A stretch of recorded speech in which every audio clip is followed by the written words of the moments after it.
मला असं सांगायचं आहे की जर विचारांची मनाची शुद्धी करायची असेल तर आपल्याला त्याच्यावरती काम करावं लागेल. कुठलीही गोष्ट सातत्यानं कन्सिस्टंटली त्याच्यावरती मन लावून कौशल्याने तल्लीन होऊन केलेलं काम आपल्याला निश्चितपणे यशाच्या मार्गाकडे घेऊन जाणार आणि आपल्या मनातील विचारांना न्याय देऊ शकतं. जब कोई चीज तुम दिल से चाहो तो पूरी कायनात उसे तुमसे मिलाने में लग जाती है. पूरी कायनात. पण तुमच्या अंतकरणामध्ये तो भाव जागा होणं गरजेचं आहे.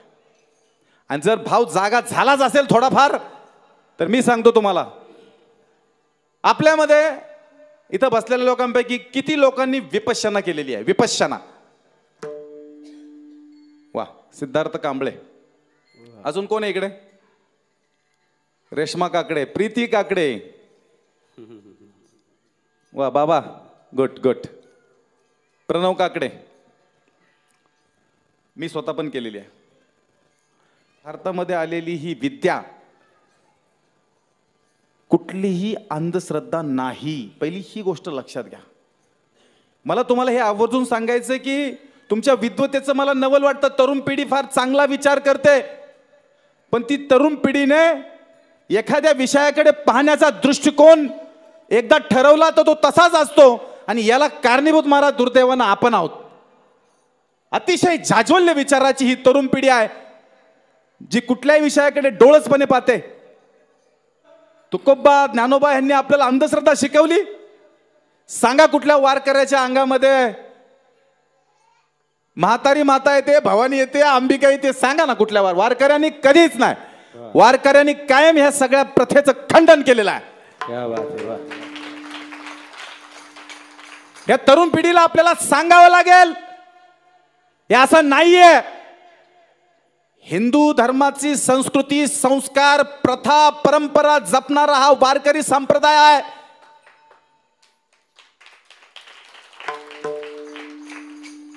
अरे इथे मंदिरामध्ये कोंडलेला आपला देव तत्कालीन संतांनी खुला करून दिला. कड्या कोंड्या लावलं होतं, भक्तीचा अधिकार सुद्धा नव्हता. तो कोंडलेला देव बाहेर काढला आणि वाळवंटामध्ये नेऊन उभा केला. आणि त्या ठिकाणी तुमच्या आमच्या सारख्या सर्वसामान्य माणसाला, गरीबापासून मोठ्या पर्यंत एक भक्तीचा अधिकार प्राप्त करून दिला. तो वारकरी संप्रदाय, ते संत आहेत. क्या बात है. वाह. अरे सांगावं लागेल आपल्याला पुढच्या पिढीला. आणि त्याच्यातून एका रचनात्मक समाजाची निर्मिती होते. आणि हा रचनात्मक समाज मागच्या पिढीनं पुढच्या पिढीला लाख मोलाचे दिलेले संस्कार आणि त्या विचारांची शिदोरी जपण्याचं काम करतोय. आणि तुम्ही आपण त्याकडे अंधश्रद्धेने पाहतोय. नवल वाटतं मला, नवल. विषय समजूनच घ्यायचा नाही. डोळसपणे पहा ना नेमका काय सांगतोय संप्रदाय, नेमकं काय सांगतायत, विचार कुठले आहेत. नको त्या गोष्टी काढून तुम्ही त्याचा बाजार मांडता. आपल्या पुढच्या पिढीला जर वाचवायचं असेल ना, आपल्या बरोबर ठेवून त्यांच्यावरती योग्य तो संस्कार करणं हा धर्म पित्याचा आहे. सार करायला तुम्हाला गाव बघायला जायची गरज नाहीये. आपण आपल्या मुलाबाळांपासून सुरुवात करणं, आपल्या कुटुंबियांपासून सुरुवात करणं, आपल्या नातेवाईकापासून सुरुवात करणं ही खऱ्या अर्थानं सार शोधण्याची गरज आहे. किती लोक या ठिकाणी स्वतःच्या मुलाला घेऊन येत आहेत इथं? किती लोक आपल्या विचाराप्रमाणे आपला मुलगा त्याच्या कानावरती 4 शब्द पडावेत. अरे एका बाजूला कीर्तन चालतंय आणि दुसऱ्या बाजूला नर्तिका नाचती. ही शोकांतिका आपल्या समाजात दिसून येते. हजारोच्या संख्येने माणसं त्या ठिकाणी ऑर्केस्ट्राला बसतायत. ही तर उगा आज माझं कीर्तन आहे म्हणून लडीवाडपणे आलाय सगळं माझं तोंड बघायला. काय सांगतोय, कसं सांगतोय, आता कसं दोतार फिटतोय का त्याचं, आणि गडबडतोय का, बडबडतोय का. अरे काय गडबडत नाही, काय बडबडत नाही मी. क्या बात है. वाह. सोडून बोला ते. मला या ठिकाणी सांगायचं की मनाची शुद्धी, मन एकाग्र करणं, मग ते कुठल्याही विचारातून असू द्या.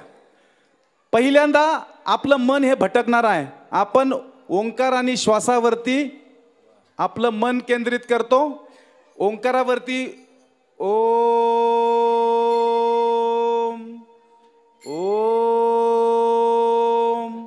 पण तो ओम म्हणत असताना आपण आपल्या श्वासावरती आपलं मन एकाग्र करतो मन भटकतं ते जातं डाळिंबला नंदवान नमस्क्यांच्या घरी. बहुत चंचल चपळ बहुत चंचल चपळ बहुत चंचल चपळ बहुत चंचल चपळ बहुत चंचल चपळ बहुत चंचल चपळ बहुत चंचल चपळ बहुत चंचल चपळ येता जाता न लगे मेळन लगे येता जाता न लगे मेळन येता जाता न लगे मेळ येता जाता न लगे मेळ न लगे मेळ बहुत चंचल चपळ बहुत चंचल चपळ बहुत चंचल चपळ बहुत चंचल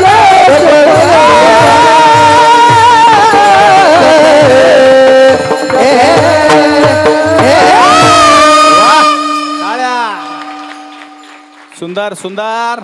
आपण कुठंतरी निर्णय घेण्याची प्रवृत्ती, तो विचार एकाग्र करून तो भटकत असणारा विचार पुन्हा आपल्याला त्या श्वासावरती आणणं, याच्यातनं नुसतं तुमचं काहीतरी चांगलं काम घडतंय म्हणून नव्हे, दुसरी एक पद्धत समजून घ्यायचा प्रयत्न करा. आपला मुलगा, तुम्ही, मी, व्यायामाची एक सवय असते, सातत्य असतं. आमचे चव्हाण साहेब आहेत ना, आज मी 25 किलोमीटर सायकल करतात. आजही मला नवल सांगायचंय काय की हे जे सातत्य आहे, हे सातत्य नुसतं तुम्ही ठरवल्यानं, इच्छा तर सगळ्यांना, कुणाला व्यायाम करण्याची इच्छा नाही, कुणाला भविष्य चांगलं काढायचं नाही, कुणाला आपल्याला आपल्या पुढच्या पिढीला चांगलं सुदृढ बघायचं नाही. सांगा बरं मला तुम्ही, सगळ्यांना बघायचंय ना, पण आपल्याच्याने ते होत नाही.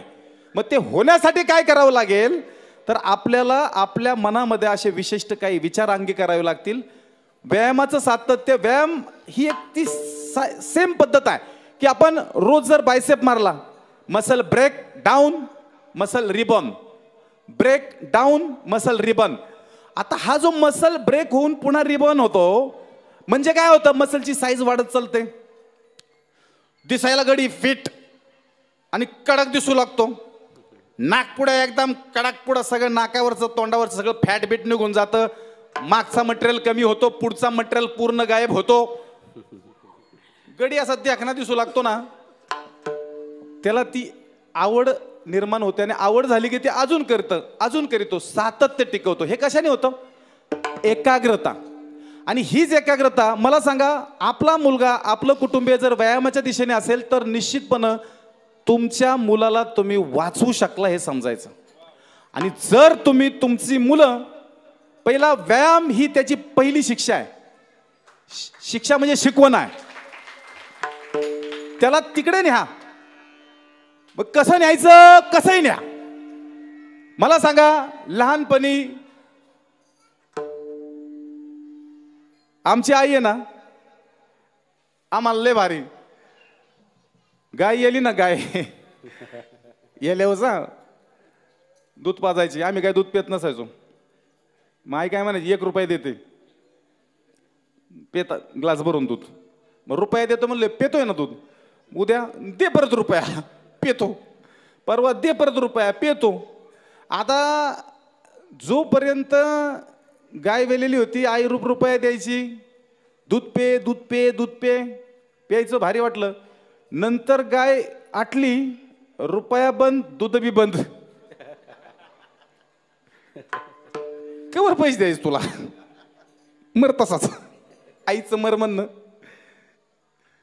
पण मला जी सवय लागली त्या रुपयानं दूध पिण्याची, रुपया आणि दूध पिण्याची, रुपया आणि दूध पिणं, शरीरानं अडॅप्ट केली चव्हाण साहेब सवय, शरीरानं अडॅप्ट केली. आणि ती शरीराने अडॅप्ट केलेली सवय, अरे मी उलट मग, अरे आई रुपया देऊ नको पण दूध दे. आई म्हणली, दूधच नाही तर कुठून देऊ तुला, जेव्हा होतं तेव्हा रुपया बी घेतला, 30 रुपया वाचवला, आता त्या रुपयात दूध आणलं असतं. मग म्हणलं आता मी रुपया देतो दिलेला, पण मला आता दूध दे. मला तुम्हाला सांगायचंय काय, आपल्याला आपल्या मुलाबाळांना सवय लागण्यासाठी थोडी मेहनत घ्यावी लागेल, थोडे कष्ट करावे लागेल. आणि त्याच्यातून माझ्यासारखं जर खोडील पोरगा असलंच, समजा लाडू आहे, लाडू मध्ये मला लहानपणी मला ते औषध गोळ्या खायचा लय कंटाळा, खातच नसायचं. बघ आमची आई काय करायची, लाडू मध्ये गोळ्या घालायची. गोळ्या म्हणजे औषध. हा मामा माझ्या बघायला लागले गोळ्या कसल्या. तसलं नाही काय. आणि मी शानागडी पहिल्यापासून जरा पुढच्या बेंचवर असल्यामुळं, मागल्या बेंचवर कधी नाही बरं का आपण, काय पुढच्या बेंचवर, माग कधीच नाही. आत्ता बी चिंतामणी विद्यालयात जाऊन बघा, डिस्टिंक्शन फर्स्ट 3 मध्ये नवनाथ काकडे. हुशार ना. मग त्या लाडवामध्ये गुळी औषधाची. मी आईला म्हणलं, आईला का लाडू देते रोजच, काही भानगडे. एक दिवस खाल्ला डोळं झाकून, दुसऱ्या दिवशी लाडू फोडून बघितला, त्यात गोळी होती.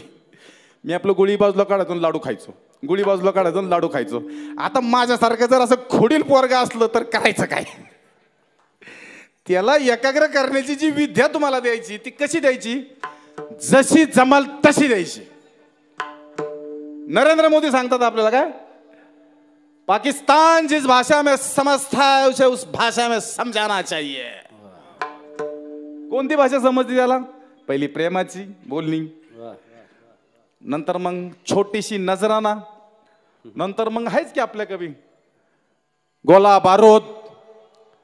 माझ्या बाबतीत केलेला प्रयत्न सांगतो. माझं पोरग येतंय प्रणव, BBA ला 2nd इयर करतो.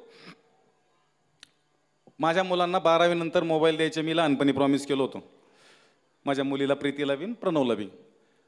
ते म्हणाले, पप्पा तुम्ही कुठलं प्रॉमिस पाळत नाही, आम्हाला पुढं आता मोबाईल देत नाही, असं नाही. तर मोबाईलची क्युरिओसिटी. म्हटलं ठीक आहे देतो 12वी नंतर. आता 12वी नंतर माझी लेक 2nd इयर झालं लॉ करती फर्ग्युसनला, तरी ती म्हणली पप्पा राहू द्या मोबाईल, काय तुमची इच्छा नसन असन तरी पण मी जेव्हा कॅपॅसिटी ॲबिलिटी वाढन माझी मोबाईल तेव्हा मी घेईल तुमच्याकडून. पण हे कुठं दम खाते 12वी झाले, हे मागून 12वी कंप्लीट करून आलं ना. लागला ना पप्पा शब्दच पाळत नाही राव तुम्ही, काय तुमचं खरं आहे. अहो लय वाढीव पुढची पिढी आपण म्हणतो ना जागरूक विचाराची आहे, पण त्यांच्या विचारांचा जरी ह्या वाटला. मी म्हटलं आता मोबाईल त्याला द्यायचा आहेच 12वी नंतर. शब्द तर पाळला पाहिजे ना पप्पानी. लेकीचं कसं असतं, लेक समजून घेतील, लेकराचं काळीज वेगळं असतं. नाही पप्पा नका नका नका राहू द्या, तुम्हाला वाटतंय ना राहू द्या. लेक कशी असते, लेक खारीक असते ना लेक, पण लेकरू ऐकत नाही.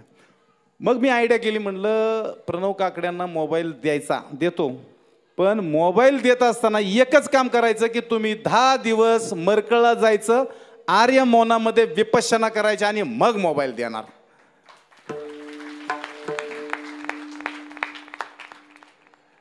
आता मी म्हणजे गोळी काढलेला लहानपणातला होतो ना, मी लहानपणी गोळी बाजूला काढली लाडवातून. याची डोळा करावा लागला ना, याला काय काढणार बाजूला. हा मोबाईल तर द्यायचा. त्याने ती विपश्यना नाही होय म्हणला. 2 तास विचार केला, आला पप्पा म्हणला ठरलं, मोबाईलची क्युरिओसिटी, मोबाईल मिळणार म्हणलं. त्याला वाटलं पप्पा अजून 4-6 महिने लांबण्यापेक्षा चला 10 दिवस काढले की फुल एन्जॉय ना. आणि म्हणलं तू म्हणाल तो मोबाईल. गडी तयार झाला, विपश्यनेची तारीख बुक केली, आमच्या ॲडव्होकेट बेंगरूट सरांना सांगितलं, गेला. 10 दिवस झाले. बरं हा म्हणलं पप्पा तुमचा शब्दावर माझा विश्वास नाही, ते एक सांगायचं राहिलं. म्हणलं आधी पैसे. मग ते पैसे मोबाईलचे, आमचा सचिन धस म्हणून माझा एक त्याचा मित्र आहे आणि त्याचा विश्वास माझ्यापेक्षा जास्त आहे. मग त्याच्याकडे ते पैसे ठेवले आणि मग पठ्ठ्यानी बॅग भरली आणि मरकळला गेला. 10 दिवस विपश्यना करून आला. शांतपणे विपश्यनेमध्ये जे काही संस्कार त्याच्यावरती घडायचे ते घडले. आज मला ह्याचा अभिमान वाटतोय. गेली 2-3 वर्ष झालं इथं ज्ञानयज्ञ सुरू असते. माझं पोरग, माझी पोरगी, माझा भावाचा पोरगा, रोज सगळेच असतात, पण रोज इथं वाढायला असते, रोज डेली. समाधान ना. मला माझी लाल करून तुम्हाला सांगायची नाहीये. पहिलं माझ्यापासून मी काय खोड्या केल्या आणि कसं पुढं आपण आलेलो आहे त्यांना पण ते समजणं गरजेचं आहे. आणि आपण ह्या प्रकारे संस्कार आपल्या मुलांच्यावर केलं पाहिजे. त्यानंतर त्याने जिम जॉईन केली. आता जवळपास 8 महिने झाला आमचा शिवम नवलेची व्हिजन फिटनेस जिम आहे. तिथं माझा पोरगा, मी, आमचं संबंध रेश्मा महाराज, खबळ कुटुंब, विनोदचा मुलगा आमचा प्रथमेश वगैरे सगळी पर्सनल ट्रेनिंग वगैरे घेऊन. हे काय होतं, मला एक सांगायचं की व्यायामाची सवय ही सातत्य दाखविते. मनाला एकाग्र करण्याची वृत्ती दाखवते आणि त्याच्यातनं चांगल्या विचाराचा संस्काराची जोपासना होते. आणि मला असं वाटतं पुढच्या पिढीच्या हातामध्ये आपण जेव्हा न्यायिक विचार, शुद्ध नीती, सातत्य टिकवण्यासाठी योग्य ते संस्कार दिल्याने आपली पिढी खराब होणार नाही. मला एक तुम्हाला अभिमानाने सांगायचं आहे, ज्या पिढीतला पोरगा सप्त्याच्या धर्ममंडपात येतो ना, त्याच्या बापाला कधीच रडण्याची वेळ येणार नाही. कुठल्या गुत्थ्यावर तो पोरगा जाऊन शोधण्याची गरज नाही. कधी त्याचा पोरगा गुत्त्यावर शोधण्याची गरज पडणार नाही. आणि एक गॅरंटी, पोरगा मोठा होईल बारीक होईल माहित नाही, परंतु आपला मुलगा आपल्याला तुडवणार नाही ह्याची गॅरंटी. 100% गॅरंटी. ही आपली जबाबदारी आहे. चला इथं उभा आहे. सप्त्यात येणारा बाप लेकाला घेऊन आणि त्याला पोराने जर तुडवला तर त्याचं पोरगा आम्ही सगळी मिळून तुडवू. पण गॅरंटी सांगतो, धर्ममंडपात बोलतोय असं होणे नाही. मला तुम्हाला हे सांगायचं आहे की आपल्याला ह्या सगळ्या गोष्टींचा विचार करावा लागेल. दिवसेंदिवस आपल्यामध्ये वातावरण बदलत आहे. पुढची पिढी खराब होत चाललेली आहे. कोरेगाव पार्क सारख्या ठिकाणी जाऊन बघा. आपण आपल्या मुलांची कधी अनाथ आश्रमामध्ये दिवाळी केली? दिवाळीला नंदवांना तुम्ही मी आपण जातो अनाथ आश्रमामध्ये मुले घेऊन. किती लोकांनी दिवाळीच्या दिवशी ज्या मुलांना आई नाहीये, वडील नाहीयेत, आमचा योगेश नाना अनाथ आश्रम चालवतो, किती मुलांना घेऊन आपण दिवाळीचा अनाथ आश्रम बघितलाय. आपल्या मुलांना दाखवलंय का? अरे आपला मुलगा सोन्याचा चमचा घेऊन जन्माला आलेला आहे. सगळ्यात जास्त भीती त्यालाच खराब होण्याची आहे, हे लक्षात ठेवा तुम्ही. फुलपाखराचं एक दृष्टांत सांगतो तुम्हाला. एक उदाहरण आहे, दृष्टांत म्हणजे फॅक्ट आहे, वास्तव आहे, दृष्टांत नाही तो. फुलपाखराला जेव्हा तुम्ही जेवढं आयतं द्याल, फुलपाखराला जे अंडकोश असतं त्या अंडकोशातून फुलपाखरू बाहेर येण्यासाठी ते धडपड धडपड धडपड धडपड धडपड करून त्या अंडकोशातून बाहेर येतं फुलपाखरू. फुलपाखराची ही जन्मच तसा आहे. ज्यावेळी फुलपाखराचा जन्म होण्यापूर्वी जर त्याला टोचा मारून स्वतःहून आपण त्याचं टर्पल फोडून जर आपण त्याला बाहेर काढलं ना, तर ते अपंग जन्माला येतं. अपंग म्हणजे त्या फुलपाखराला बाहेर येण्यासाठी त्याची मेहनत, त्याची धडपड, त्याची हालचाल, त्याचे कष्ट, त्याचं आदब हा अंड्यामध्ये करावा लागतो. तो शिकवण्याची गरज नाही, त्याचा तो मूलभूत गुणधर्म आहे. आणि तसंच फुलपाखरू जन्माला येतं, बाहेर आल्यानंतर भर्रकन उडून जातं. मला तुम्हाला हे सांगायचंय, आपलं फुलपाखरासाठी आपण काय करतोय? अरे फुलपाखरूचे ना ते काय समज आहे त्याला, किती कळतं? खूप शहाणं झालं असं आपल्याला वाटतं आपलं फुलपाखरू. असं नसतं. आपल्या फुलपाखराला ह्या समाजाचे धक्के, ठेचा, खाचा, खोचा अजिबात माहीत नाही. आपण ते भोगलेलं आहे. आपल्याला वाटतं की ते आपल्यासारखं तयार होतंय, पण ते कधी कधी अडकून बसल ना, त्याचा पाय चिखलात गुतल ना, त्याचा अभिमान्यू होईल ना. अरे तुम्ही त्याच्याकडे लक्ष द्या. ते आपलं जे फुलपाखरू आहे ना, ते कोरेगाव पार्क मध्ये डान्स बारला जाऊन बसतंय का बघा. आपलं फुलपाखरू कुठलं हुक्का मारीत बसतंय का ते बघा. आपलं फुलपाखरू कुठंतरी कुणाच्या मित्रांच्या नादानं कुठं पत्त्या खेळायला जातंय का ते बघा. अरे लक्ष देणं पाहिजे ना, आपलं कर्तव्य आहे ते. आणि मला असं म्हणायची, त्यांची जी क्युरियोसिटी आहे, ही तरुण पिढी ही फार क्युरियोसिटी आहे. तुम्हाला मला सांगायचं आहे की आपण आता 45% महाराष्ट्राची लोकसंख्या नागरीकरणाच्या दिशेने आहे. महाराष्ट्रातील 45% लोक आपण नागरीकरणात आहोत. भाग्यवान आहोत आपण, पुणे जिल्ह्यामध्ये जन्म घेतलाय. ज्ञानोबा तुकोबांच्या पवित्र भूमीमध्ये जन्माला आलोय. पवित्र ते कुळ पावन तो देश, तेथे हरीचे दास जन्म घेती, तेथे हरीचे दास जन्म घेती, तेथे हरीचे दास जन्म घेती. ते कुळ पावन तो देश, तेथे हरीचे दास जन्म घेती, तेथे हरीचे दास जन्म घेती.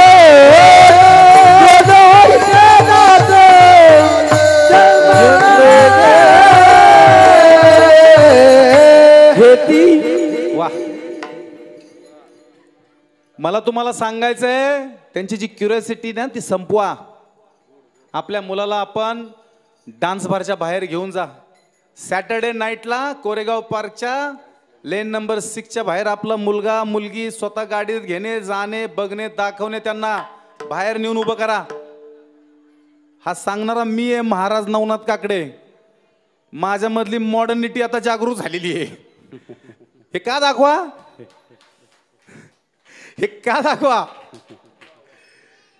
हे दाखवा, त्यांना बघू द्या. काय बघू द्या की इथं आई वडिलांनी पुण्यामध्ये शिकायला पाठवलेली मुलगी, शिकायला पाठवलेला मुलगा ह्या डान्स बारमध्ये, ह्या बियर बारमध्ये बाहेर निघताना तो कसा निघतोय, मुलगी कशी निघती, तरुण मुलगी तरुण मुलगा असतो तो, ते कोणाचं तरी फुलपाखरू आहे ना, ते बघू द्या ना. आपल्या फुलपाखराला, आपल्या फुलपाखराला काय वाटतंय, माझा बाप मला फार असा पॅक करून ठेवतोय, माझी आई मला अशी पॅक करून ठेवते, मला बाहेर पडून देत नाही, मला मोकळं उडून देत नाही, मला पंख आलेले आहेत, मला असं स्वच्छंद आकाशामध्ये भरारी मारायची आहे, मला ते उडून देत नाही. अरे पण ह्या फुलपाखराला नाही माहिती ना, हे फुलपाखरू जर ह्या प्रदूषणाच्या वातावरणात हे सार आसारचं जे प्रदूषण आहे, ह्या प्रदूषणाच्या कचट्यात जर कुठं सापडलं ना, तर ते लवकर बोलतं बी होत नाही, ते सांगत बी नाही आपल्याला ते कुठं अडकले. मोबाईलने येडं करून टाकली ही दुनिया. तुम्ही आम्ही सगळं पाहायला पाहिजे की तिथं ते नको नको ते प्रकार आपल्याला पाहायला मिळतात मोबाईलवरती. मोबाईलचा जागृती निर्मिती, मोबाईलचा शोध, ह्या सगळ्या गोष्टी आपण जर पाहिल्या तर ती आपल्या तरुण पिढीला जितकं ते फायद्याच्या दिशेने, तंत्रज्ञानाच्या दृष्टीने दिशेने घेऊन जात आहे, तितकंच ते अधोगतीलाही घेऊन जात आहे. याचं भान तुम्हाला आम्हाला ठेवणं गरजेचं आहे. व्यसनमुक्ती केंद्रामध्ये आपली मुलं घेऊन जा. व्यसनमुक्ती केंद्रामध्ये आपल्या मुलगा आपल्याला फार स्वतःला, आपणच स्वतःला शहाणं समजतो, म्हणलं पोरगा का नाही समजणार, आपलाच आहे ना. तो काय सांगतो आपल्याला, नाही रे आपला पप्पा म्हणजे लेक्चर आहे, टाइमपास आहे, लय बोरिंग करतंय. ह्याचे विचार ते तसे. मला सांगा, सगळ्यात जास्त त्रास देणारा व्यक्ती आहे ना आपल्या कुटुंबात, मी सांगा आपलं पोरग.